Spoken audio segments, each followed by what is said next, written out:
우리 주님의 은혜와 평강이 우리 모두와 함께하기를 바랍니다. 고도를 기다리며 라는 그 희극을 20세기 아주 위대한 희극을 썼던 이 사무엘 베케트가 그런 말을 했대요. 모든 것은 낡은 나사의 새로운 움직임이다 라고. 이게 뭐냐면 전도서에도 보면은 해 아래 새 것이 없다라는 말씀이 나오고 있죠. 우리가 꾸리고자 하는 교회 공동체도 사실 새 것은 아닌 것 같아요. 이전에 수많은 사람들이 실험했고 또 실천했고 그 당시에는 새로운 것이라 여겨졌고 그래서 개혁이다라는 말도 붙여졌지만 그런 모습이 시간이 지나면서 점점 옛것, 낡은 것, 우리가 타파해야 할 것으로 변해가게 됐다라는 거죠. 오늘 우리도 뭔가 새로운 기발한 획기적인 그런 교회 공동체를 꾸린다라기보다는 기존의 낡은 것들을 좀 더 새롭게 하는 그런 곳에 초점을 맞춰서 기존에 당연히 되어져야 할 그리고 갖추어야 할 교회의 모습임에도 불구하고 그렇지 못한 현실 교회의 모습들을 돌아보면서 우리가 정말 새로운 것, 또 참신한 것이 아니라 정말 갖춰야 할 하나님께서 원하시는 그런 교회의 모습을 만들어 갔으면 좋겠다라는 생각을 해보게 됩니다. 오늘 말씀을 통해서 우리가 교회를 꾸리는 것보다 더 중요한 것이 있다라는 생각을 해봐요. 우리가 하나님 앞에서 하나님의 자녀로서 예수님의 제자로서 우리가 교회를 꾸리는 것도 물론 중요하지만 그것보다는 구체적으로 우리가 하나님 앞에서 어떠한 삶을 살아가야 될 것인가 이것이 좀 더 중요하다라는 생각을 해보게 됩니다. 오늘 누가복음 말씀을 읽었는데요. 저는 이 본문을 읽을 때마다 생각나는 이야기가 있어요. 톨스토이가 쓴 단편 가운데 세 가지 질문이라는 단편이 있죠. 그래서 가장 중요한 자리는 어디냐? 가장 중요한 때는 어디냐? 그리고 가장 중요한 사람은 누구냐? 그리고 가장 중요한 일은 무엇이냐라고 톨스토이가 묻고 거기에 대해서 질문을 하는 거죠. 가장 중요한 시간은 언제예요? 바로 지금이라는 거예요. 지금. 우리 인생에서 가장 중요한 시간은 지금이에요. 우리들의 통제할 수 있는 시간은 지금밖에 없다는 거죠. 과거는 암만 후회해도 이미 떠나버렸어. 미래는 다가오지 않았고 지금 우리가 컨트롤할 수 있는 시간은 지금밖에 없다는 거죠. 그래서 영어로도 이 프레젠트라는 단어에 선물이라는 그 의미가 있지 않습니까? 그리고 가장 중요한 사람은 그럼 누굴까요? 지금 내 곁에 있는 사람들이라는 거죠. 지금 여기 있는 사람이 우리들에게 가장 중요한 거야. 우리가 서로에게 지금 내 곁에 있는 사람이 지금 나에겐 가장 중요하다는 거죠. 저 멀리 있는 사람이 아니라 그리고 가장 중요한 일은 뭡니까? 지금 내 곁에 있는 사람에게 사랑을 베풀고 선을 베푸는 게 가장 중요하다라는 거죠. 그러니까 지금 여기가 가장 중요해요. 그리고 여기 있는 우리가 가장 중요하고 우리가 서로를 사랑하고 서로에게 선을 베푸는 게 가장 중요하다라는 거죠. 저는 이걸 두 가지 차원에서 생각을 해봤는데 첫 번째는 하나님에게 가장 중요한 때는 지금이죠. 가장 중요한 분이 누구예요? 그러면 하나님이 되는 거예요. 그럼 하나님을 위해서 우리가 가장 해야 할 가장 중요한 일이 뭡니까? 하나님께서 좋아하는 일을 하는 거죠. 또 두 번째는 우리 옆에 있는 분들에 대해서의 하나님에 대해서도 하나님 가장 좋아하실 만한 일을 하는 거고 우리 옆 있는 우리 믿음의 지체들을 향해서도 가장 중요한 일을 하는 것. 그들이 좋아하는 일을 하는 것이 가장 중요하다라는 거죠. 자, 오늘 본문 말씀은 세 개의 이야기로 구성이 되어 있어요. 세 개의 이야기. 가장 중요한 것은 바로 변화산 사건이라는 거죠. 오늘 말씀 18절에 보니까 주님께서 혼자 기도하실 때라는 말씀이 나오고 있어요. 그런데 마태복음 16장에 보면은 똑같은 이야기가 나오는데 거기에 보면은 예수님께서 제자들에게 이 질문을 하신 지역이 나와요.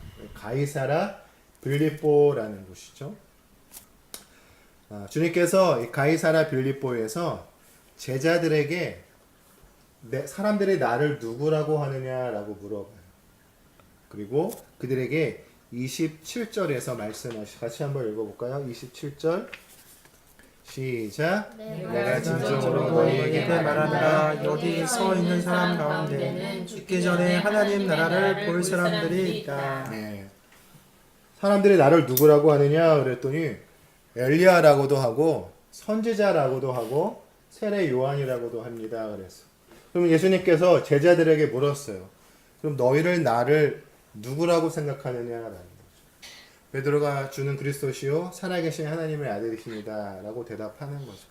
그러면서 이렇게 이야기한 다음에 여기 있는 너희들 가운데 죽기 전에 하나님 나를 볼 사람이 있을 것이다 라고 말씀을 하셨어요. 그리고 28절에 보니까 같이 읽어볼까요? 시작. 이 말씀을 하신 뒤에 여드레쯤 되어서 예수께서는 베드로와 요한과 야고보를 데리고 산으로 올라가셨다. 8일 정도가 지난 다음에 베드로하고 야고보하고 요한을 데리고 산으로 올라가셨어요.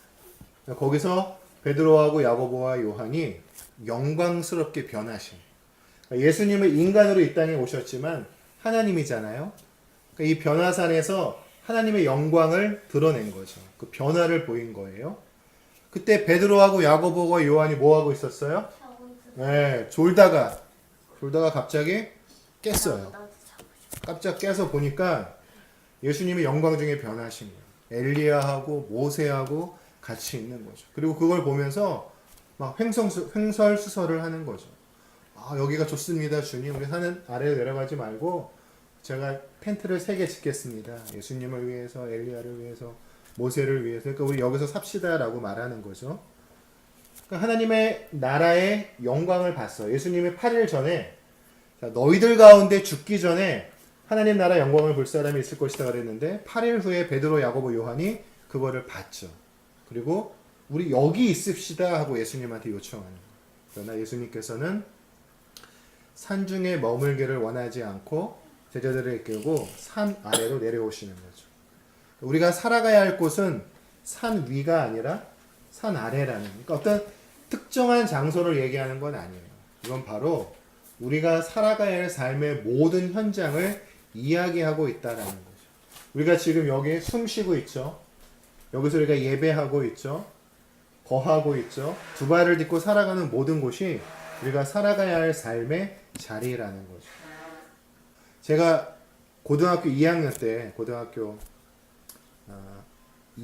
때 이장님이라는 목사가 있었어요. 우리 성결교 목사인데 이 사람이 이제 시한부 종말론자였는데 다미성교회라고, 제가 중3 때인가 무슨 책을 냈어요. 그 다미성교회 제 또래 아이인데 뭐 하나님께서 환상을 주셔서 뭐 몇 년 뒤에 북한에 선교문이 열리면 청소년들이 북한 선교하러 들어갔다가 다시 문이 닫히면 거기서 순교한다, 막 이런 환상을 봤다. 그러면서 저도 그 얘기를 듣고 그럼 나도 북한으로 가서 죽어야 되겠다.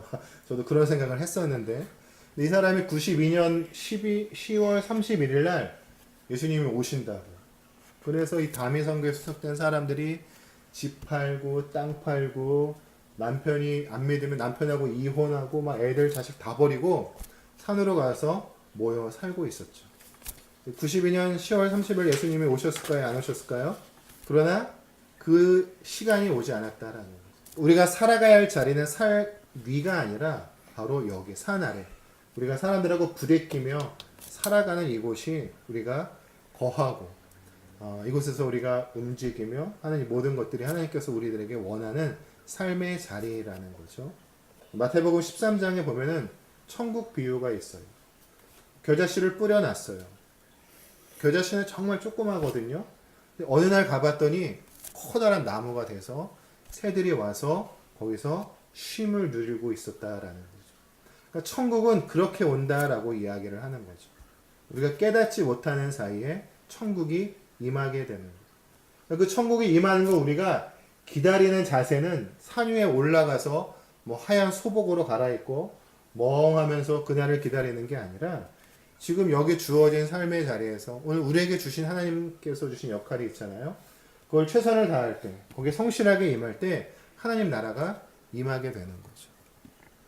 제가 좋아하는 가수 중에 김광석이라는 가수. 근데 이 김광석 씨가 제가 20대 중반에 그 소극장 콘서트를 했는데 1000회 했어요. 1000회. 콘서트를 이어서 1000일 동안 콘서트를 한 거지. 근데 기자가 가서 물어봤어요. 김광석한테. 어떻게 이렇게 1000번 동안 대단한 거거든요. 그 전에도 없었고 그 이후에도 없는 1000번의 콘서트를 할 수 있었냐 그랬더니 김광석 씨가 그런 얘기를 했어요. 조은현 씨 얘기를 했는 거죠. 조은현 누군지 알아요? 바둑 명인이에요. 바둑 기사인데 아주 유명한 명인이라고 불리우는 거죠. 어떻게 명인이 됐냐 그랬더니 명인이 되려고 하지 않았대요. 그냥 하루하루 바둑돌 하나를 놨더니 명인이 됐다는 거죠. 세계에서 바둑을 제일 잘 두는 사람이 됐어요. 김광석 씨가 그 얘기하더라고요. 콘서트 1000번 하려고 하지 않았다는 거죠. 기타 한 줄 튕겼더니 성실하게 콘서트를 1000번을 하게 됐다라는 거죠. 우리도 마찬가지. 우리가 당장 하나님 나라를 위해서 뭔가를 해야 되겠다, 거창한 무엇인가를 해야 되겠다라는 마음을 갖기보다는 오늘 여기 우리에게 주어진 일상의 삶에 우리가 성실하게 임할 때 하나님의 나라도 임하게 되는 거고 우리가 바라고 원하는 교회의 모습들도 갖춰지게 되는 겁니다. 그러니까 중요한 거 여기에요. 여기서 우리에게 주어진 거, 각자에게 주어진 일을 성실하게 임할 때 하나님의 나라가 임하고 교회도 원하시는 모습으로 갖춰 나가게 될 줄로 믿습니다. 근데 그게 늘 기쁘고 행복한 순간만 있는 거 아니라는 거죠. 시험도 있고 유혹도 있어. 비틀거리고 넘어지겠죠. 그러나 그럼에도 불구하고 여기가 살아가야 될 곳이다라는 거죠. 겨자씨가 자라서 큰 나무가 돼서 새들이 쉴 큰 나무가 되었어요. 그 나무를 누가 자라게 했습니까? 하나님이 자라게 했죠. 그 새는 누가 먹이고 입힙니까? 하나님이 먹이고 입히신다라는 거죠. 동일하게 하나님께서 우리에게 주어진 일에 성실하게 임할 때 우리를 먹이시고 입히실 줄로 믿습니다. 그럼 그 삶의 구체적인 모습이 뭐가 돼야 되겠냐라는 거죠. 영국의 브리티스 갓 탤런트라는 거죠. 그러니까 무명인 사람들을 발굴해서 그들을 이제 데뷔시켜 주는 거죠. 거기서 가장 큰 인기를 얻었던 사람이 폴 포츠라는 사람이에요. 폴 포츠. 핸드폰 가게 핸드폰 판매원이었는데 이 사람이 거기 나와서 투란도트에 나오는 공주는 잠 못 이루고라는 아리아를 불렀어요. 사람들이 외모가 되게 뭐랄까 볼품이 없어요. 뚱뚱하고 키도 작고 볼품이 봤어요? 그런데 그 사람이 나오니까 객석에서도 웅성웅성거려요. 이렇게 저런 사람이 나왔냐. 아무리 뭐 무명의 사람들 나온다지만 좀 너무한 거 아니냐 그랬는데 거기에 아랑곳하지 않고 이 폴포츠가 공주는 잠 못 이루고 이 노래를 불렀더니 객석이 조용해지고 제가 그 영상을 봤는데 노래를 정말 잘하더라고요. 심사위원 가운데 아만다라는 여자가 있는데 이렇게 말했어요. 우리는 지금 작은 석탄 하나를 발견한 것이라고 생각해요. 그것은 이제 다이아몬드로 변할 거예요. 그리고 이 폴포츠가 영예의 1위를 하게 되는 거죠. 나중에 그래서 막 음반도 앨범도 내고 폴포츠의 전기를 딴 어떤 영화도 만들어지고 있다. 그런 얘기를 얼마 전에 들어봤죠. 이게 저는 예배의 본질이라고 생각을 해요. 가치를 알아보는 거죠. 폴포츠는 딱 겉으로 봤을 때는 좀 볼품없어요. 그러나 그가 자기 내면에 감직하고 있는 것들을 드러내 보이니까 사람들이 그의 가치를 알아보는 거죠. 예배라는 게 그런 거죠. 가치를 알아보고 그 가치에 합당한 찬사를 드리는 게 바로 저는 예배라고 생각을 합니다. 하나님의 우리 삶 속에서 가장 중요한 분이고 하나님을 존중하고 하나님께 최고의 찬사를 보내는 것이 저는 예배라고 생각을 해요.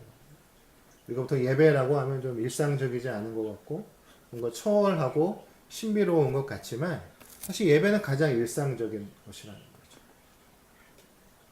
언젠가 박정 준비하지 않은 박정 원장도 그런 이야기를 했는데 하나님이 만들어 주신 이 세상 모든 만물들을 보고 아름답다라고 느끼는 게 하나님을 예배하는 것이다. 그런 이제 의미로 이야기를 했던 그런 이야기를 들었던 기억이 나는 거죠. 그러니까 동물들을 보고 꽃을 보고 이쁘다, 아름답다. 그걸 보면서 그게 바로 뭐예요? 하나님을 예배하는 거예요. 결국 우리도 다 하나님이 만드셨다라는 거죠. 사람을 보고 자연을 보고 아름답다라고 하는 것이 바로 하나님을 칭찬하는 것. 그것이 바로 하나님께 우리가 드릴 예배라는 거죠. 하나님께 최고의 찬사를 올려드리는 것이 바로 예배라고 할 수가 있습니다. 그런데 반대로 우리가 하나님께 최고의 가치를 두어야 돼요. 그러니까 우리가 가장 추구해야 될 가치는 하나님이라는 거죠. 그런데 하나님에게 두어야 될 가치, 하나님이 가장 중요합니다. 하나님이 가장 소중합니다. 라고 우리가 고백해야 되는데 그 가치를 다른 데다 두는 경우가 있어요. 그게 바로 우상숭배라는 거죠. 하나님께 최고의 가치를 올려야 되는데 하나님은 두 번째, 세 번째로 밀려나고 첫 번째로 올라가게 되는 거죠. 그게 뭐 사람이 될 수도 있고 그게 뭐 돈이 될 수도 있는 거고 직업이 될 수도 있고 여튼 그것이 바로 우상숭배라는 겁니다. 강조하며 다시 한번 말씀드리지만 일단은 예배는 우리의 삶의 자리에서 이루어지는 거죠. 특별한 곳이 아니라 숨쉬고 살아가고 일하고 먹고 휴식을 취하는 그 모든 곳에서 예배가 이루어지고 있다라는 거죠. 에덴 동산의 아담과 하와가 그렇게 했던 것 같아요. 거기서 하나님하고 동행하며 하나님을 예배했죠. 그런데 선악을 알게 하는 나무 열매를 맺고 나서 그들은 하나님하고 무관한 삶을 살아가게 되는 겁니다. 자, 오늘 우리들도 하나님을 예배하는데 집중하고 몰입했으면 좋겠어요. 시카고 대학교에 심리학 교수 중에 미하이 칙센트 미하이라는 분이 계신데 그분이 몰입이라는 책을 썼어요. 그러니까 인간은 어떤 일에는 몰입을 할 때 최고의 행복을 누린다라고 하는 거죠. 그래서 우리가 역사상 위대한 사람이라고 하는 뭐 뉴턴이나 아인슈타인 이런 사람들도 자기에게 주어진 일에 몰입했대요. 그랬더니 큰 업적을 이루게 되었다라고 하는 거죠. 우리도 하나님께 좀 몰입했으면 좋겠어요. 우리 하나님 앞에 예배드리는 이 행위, 우리가 살아가는 삶, 이 모든 것들에 우리가 몰입하게 될 때 거기서 행복을 누리게 되는 거죠. 저도 그랬어요. 예배가 참 몰입할 수 있는 게 아니라 오히려 집중하지 못하게 하고 지루한 그런 시간들이었지만 그래도 우리 자녀들이 하나님께 몰입하게 되기를 바랍니다. 오늘 본문 모두 세 부분으로 이루어져 있다라고 말씀을 드렸는데요. 세 구절을 우리가 좀 주의를 들여서 봐야 됩니다. 먼저 26절 말씀을 같이 읽어볼까요? 26절. 첫 번째 사건은 가이사랴 빌립보에서 예수님께서 제자들에게 너희는 나를 누구라고 하느냐라는 주님의 질문에 제자들이 답을 했고 거기에 대해서 예수님이 제자들에게 이야기하시는 거죠. 26절입니다. 시작. 누구든지 나와 내 말을 부끄럽게 여기면 인자도 자기의 영광과 아버지와 거룩한 천사들의 영광에 쌓여 올 때에 그 사람을 부끄럽게 여길 것이다. 내 말을 부끄럽게 여기지 말아라라는 거. 예수님의 말씀은 이거 첫 번째 기억하세요. 예수님이 내 말을 부끄럽게 여기지 말아라. 내가 하는 말을 잘 들어라 라고 말씀하고 있는 겁니다. 여기서 듣는다는 건 제가 말하니까 그냥 들리는 지금 이런 상황이죠. 그러나 귀담아 듣지는 않는 그런 것이 아니라 귀담아 듣는 것을 이야기합니다. 두 번째는 8일 정도가 시간이 지난 다음 우리 변화산 사건 아까 살펴봤는데요. 여기서도 우리가 35절 말씀을 같이 한번 읽어보겠습니다. 35절 시작. 그리고 구름 속에서 소리가 났다. 이는 내 아들이요 내가 택한 자다. 너희는 그의 말을 들어라. 하나님께서 말씀하시는 거죠. 그의 말을 들어라 라고. 예수님께서 내 말을 들어라 라고 했는데 두 번째 이 사건에서는 하나님께서 예수님의 말씀을 예수의 말을 들어라 라고 이야기하고 있죠. 자, 세 번째는 그 변화산에서 내려왔더니 예수님이 없는 가운데 이 제자들 가운데 일어난 일이죠. 귀신 들린 사람을 데리고 왔는데 제자들이 고쳐주지 못했어요. 그래서 예수님께서 이 아들을 고쳐주십니다.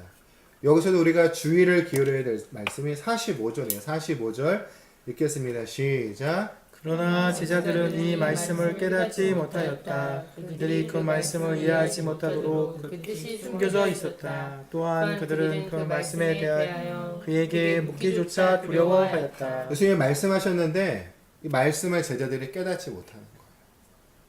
예수님께서 내 말을 들어라. 하나님도 그의 말을 들어라 했어요. 근데 예수님도 그 말씀을 하셨는데 그 말씀을 깨닫지를 못하고 있다라는 거죠. 그러니까 여기서 중요한 것은 바로 하나님의 말씀이라는 거죠. 그러니까 하나님의 말씀을 듣는 것이 중요해요. 저는 이게 바로 예배이지 않을까라는 생각을 합니다. 예배가 뭐냐라고 했을 때 다양한 정의를 내릴 수 있지만 하나님께 최고의 가치를 올려드리는 예배로서 구체적인 모습은 하나님의 말씀을 듣고 지키는 거죠. 지키는 거. 제가 2007년도에 목사 안수를 받았는데 목사 안수를 받으며 품었던 생각이 있었어요. 그게 뭐냐면은 목사가 되기 전에 먼저 인간이 되자라는 거죠. 그러니까 상식이 통하는 일반적으로 말하는 그런 도덕적인 인간이 되어야 된다. 그 다음에 그리스도인이 되고 그리고 목사가 되어야 된다라고 생각을 했죠. 근데 저는 아직도 인간이 되지 못한 것 같아요. 늘 연약함과 부족함을 느끼는 거죠. 지금까지 제 목회 사역에도 이게 가장 큰 딜레마였고 앞으로도 그렇겠죠. 모든 것들이 쉽지가 않아요. 목회한다라는 게, 목사 노릇한다는 게, 가장 노릇하는 것도 제대로 하지 못하는데 제가 어떻게 목사 노릇을 할 수 있을까라는 생각을 해보게 되는 거죠. 제가 좋아하는 가수 중에 하덕규 씨가 그 가시나무에서 그러죠. 내 속엔 내가 너무도 많아. 그 너무도 많은 나로 인해서 하나님이 제 안에 거하실 수가 없다라는 거죠. 그런데 저는 그렇게 살아가는 게 아닐까라는 생각을 해보는 거죠.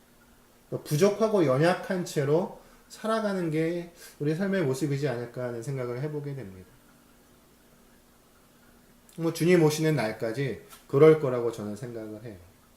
오늘 변화산 사건을 보니까 예수님이 베드로하고 야고보하고 요한을 데리고 산으로 올라가셨습니다. 그러니까 많은 목사님들이 예수님의 수제자 하면은 베드로와 야고보와 요한을 이야기하는 거죠. 그런데 우리가 복음서를 살펴보면 야고보하고 베드로와 야고보와 요한은 좀 부족한 면이 많아요. 성격적으로도 그렇고 결격 사유가 있는 사람들이라는 거. 이렇게 연약한데 어떻게 수제자가 됐을까라는 생각을 해보는 거죠. 저는 수제자라기보다는 군대 가면 관심사병이라고 있거든요. 관심 제자였다는 거죠. 다른 제자들보다 더 주의를 기울여야 할 제자들이 바로 베드로와 야고보와 요한이었다라는 거죠.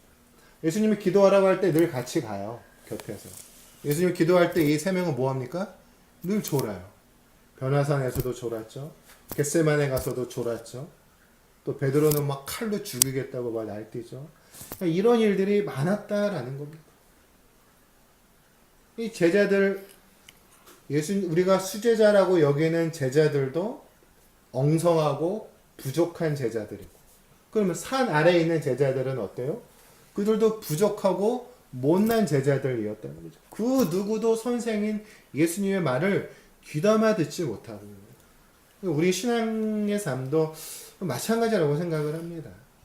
우리가 삶의 현장인 이곳, 교회, 가정, 일터, 우리가 거기서 하나님의 음성을 듣고 그걸 지키고 행함으로 하나님을 예배하는 삶을 살아가야 되는데 우리는 늘 졸아요. 늘 넘어지고 실수하고. 저는 이것이 오늘 우리들의 믿음의 모습이라고 생각을 합니다. 근데 감사한 것은 예수님이 그걸 너무나도 잘 알고 계시다라는 거죠. 41절 말씀을 보니까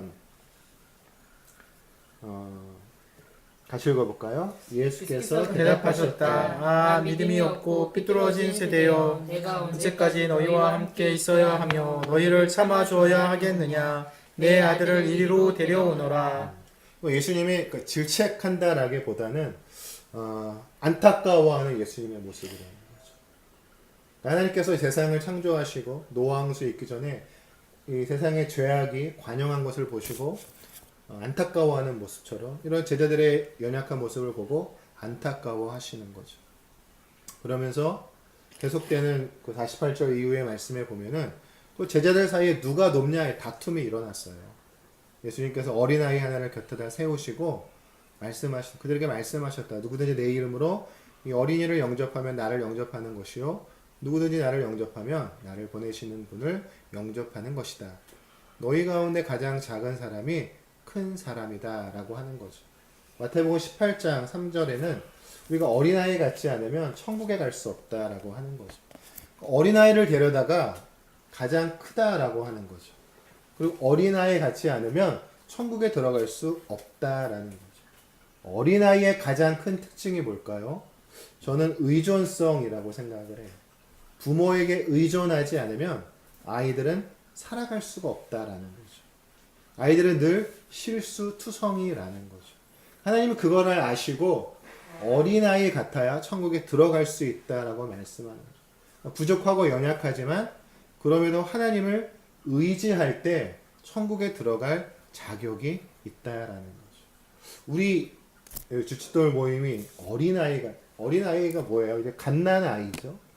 우리 스스로 어떤 무엇인가를 해볼 만한 여력도 안 되고 상황도 능력도 너무너무나 부족한 거죠. 그러나 그 자체가 예수님께서 하나님 나라에 들어갈 자격이라고 말씀하고 있는 거예요. 그래서 우리는 더 하나님을 의지하게 되는 거죠. 우리 스스로 할 수 있는 것이 아무것도 없다 보니까 우리가 늘 하나님을 의지하게 되는 겁니다. 대형 교회들 보세요. 그들이 왜 타락합니까? 자기 힘으로 했다고 생각하는 거예요. 사람들을 봐라. 이 건물을 봐라. 이 돈을 봐라. 이 땅을 봐라. 목사의 스펙을 봐라. 하나님이 아니라 그런 인간적인 것들을 의지하는 순간 교회는 타락하게 되는 거죠. 어쩌면 우리가 늘 마음에 새겨야 할 말씀이라는 생각을 해보게 됩니다. 우리 모임에 더 하나님의 말씀을 듣고 의지하고 하나님께 의존하는 그런 공동체가 되기를 바랍니다. 우리 삶 속에서 늘 하나님을 의지하고 늘 하나님을 예배하고 그렇게 우리를 통해 도둑처럼 임한 하나님 나라를 기대하며 나아가는 우리 모두가 되기를 바랍니다. 우리 같이 한 목소리로 기도하겠습니다.